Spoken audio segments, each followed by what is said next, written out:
জন্য বেহেশতে 72,000 মাখনের মতো নরম নরম মেয়ে মানুষ তোমাদের জন্য রেখে দিয়েছে, ওইগুলো তোমরা ভোগ করবা। এ কোনো ধর্মের কথা হয়?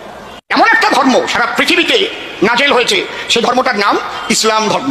তারা কিন্তু তাদের কোরআন, মানে এখানে ব্যাগের মধ্যে কোরআন আছে, কোরআন আপনার কাছেও আছে, গুগল সার্চ করলে আপনি পেয়ে যাবেন।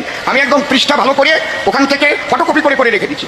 ওখানে লেখা, হে মুসলমানগণ, অমুসলমানদের কখনো বন্ধু বলিয়া মানিয়া লইবে না, কাফেরদের যেখানে পাইবে সেখানে বন্দী করিবে, নির্মমভাবে হত্যা করিবে।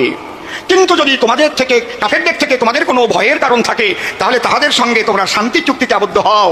তারপর তোমরা যখন আবার শক্তি সামর্থ্য জোগাড় করিতে পারিবে, তোমাদের 20 জন যোদ্ধা, ওদের 200 জন কাফেরকে পরাজিত করে করার সাধ্য তোমাদের আল্লাহ তাআলা দান করবেন। ওই 200 জনকে খুন করার পরে ওদের ঘরের যে সুন্দরী নারী, ওদের তোমরা মারবা না, ওদের এনে তোমরা ভোগ করবা। তাতে কি হবে? আল্লাহ তোমার জন্য বেহেশতে 72,000 মাখনের মতো নরম নরম মেয়ে মানুষ তোমাদের জন্য রেখে দিয়েছে, ওইগুলো তোমরা ভোগ করবা। এ কোনো ধর্মের কথা হয়? এই পাগলা চোদা অসীম সরকার, বাংলাদেশ থেকে পালিয়ে এসে এখানে নেতা হয়েছিস, বড় বড় ভাষণ মারছিস, তাই না? খবরদার কোরআন নিয়ে আজেবাজে কথা বলবি না, আর খবরদার এইসব কথা বলবি না। তুই কিন্তু বড় আলেম না আমাদের, তুই কিন্তু মাওলানা না, ঠিক আছে? কথা যেন মনে থাকে। হ্যাঁ বন্ধুরা, সবাই দাও শেয়ার করে, ওই শয়তানের কাছে যেন পৌঁছায়।